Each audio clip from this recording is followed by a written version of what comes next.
తెలంగాణలో ఇంటర్ చదివిన ఏపీ విద్యార్థులకు ఒక లేనిపోని ఇబ్బంది ఒకటి వచ్చి పడిందా అంటే ఖచ్చితంగా అవునని అనిపిస్తోంది. ఎందుకంటే అలాంటి వాళ్ళందరూ అంటే ఇక నుంచి ఇంజనీరింగ్ కౌన్సిలింగ్ వెళ్ళాలి అని అనుకుంటే తహసీల్దార్ సర్టిఫికేట్ తప్పనిసరట. తెలంగాణలో ఇంటర్మీడియట్ చదివి ఈఏపీ సెట్ ప్రవేశాల కౌన్సిలింగ్లో స్థానికేతర కోటా పొందాలి అంటే తల్లిదండ్రులు ఏపీలో 10 ఏళ్లుగా ఉన్నట్లు సర్టిఫికేట్ సమర్పించాలి. మేలో జారీ చేసిన ఉత్తర్వుల్లో ఉన్నత విద్యాశాఖ ఆ విషయాన్ని పేర్కొంది. ఈ నివాస ధృవీకరణలను ఇచ్చేందుకు రెవెన్యూ అధికారులు నిరాకరిస్తున్నారు. దీంతో ఈఏపీ సెట్ కౌన్సిలింగ్ హెల్ప్ లైన్కు ఫోన్లు వెలువెత్తుతున్నాయి. 10 ఏళ్లు నివాసం ఉన్నట్లు ధృవీకరించే సర్టిఫికెట్ జారీని నిలిపివేసినట్లు తహసీల్దార్లు చెబుతున్నారని తల్లిదండ్రులు వాపోతున్నారు. నివాస ధృవీకరణ లేకపోతే తల్లిదండ్రులు 10 ఏళ్ల పాటు ఏపీలో చదువుకున్నట్టు ఉన్న స్టడీ సర్టిఫికెట్ను అప్లోడ్ చేయాలి అనేది కౌన్సిలింగ్ అధికారులు సూచిస్తున్నారట.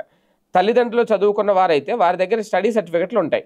మరి చదువుకోని వారి సంగతి ఏంటి? తెలంగాణలో ఇంటర్మీడియట్ చదివిన విద్యార్థుల పరిస్థితి ఇప్పుడు అయోమయంగా మారింది. ఈఏపీ సెట్కు ఈ నెల 13 నుంచి వెబ్ ఐచ్ఛికాల నమోదుకు అవకాశం కల్పించారు. ప్రాసెసింగ్ ఫీజు చెల్లింపు రిజిస్ట్రేషన్ ప్రక్రియ 3 రోజులుగా కొనసాగుతుంది. ఈ నేపథ్యంలోనే ఇప్పుడు చాలామంది తెలంగాణలో హైదరాబాద్లో ఇంటర్మీడియట్ చదివి తర్వాత ఆంధ్రాకి వచ్చిన వాళ్ళు చాలామంది ఉంటారు. సో ఇప్పుడు వాళ్ళందరికీ ఏంటంటే 10 ఏళ్ల పాటు ఇక్కడే ఉన్నట్టు తహసీల్దార్ సర్టిఫికేట్ తీసుకోవాలి. అది ఇవ్వట్లేదట తహసీల్దార్లు. అంటే అలా 10 ఏళ్ల పాటు ఇక్కడే ఉన్నట్టు ఇచ్చే ప్రక్రియ లేదు అని చెప్తున్నారు. మామూలుగా అయితే నివాస ధృవపత్రం ఇస్తారు, 10 ఏళ్ళ నుంచి ఇక్కడే ఉంటున్నారు అనేది వాళ్ళు ఇవ్వలేము అనేది.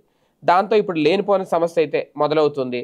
అలాగని తల్లిదండ్రులు 10 ఏళ్ల పాటు ఇక్కడే చదివిన సర్టిఫికేట్ కావాలంటే ఇదే ప్రాబ్లం. చదువుకున్న వాళ్ళు అయితే తేగలుగుతారు, చదువుకోలేని వాళ్ళు అప్పట్లో అంత చదువుకున్న వాళ్ళు ఎక్కడుంటారు? వాళ్ళ పరిస్థితి ఏంటి?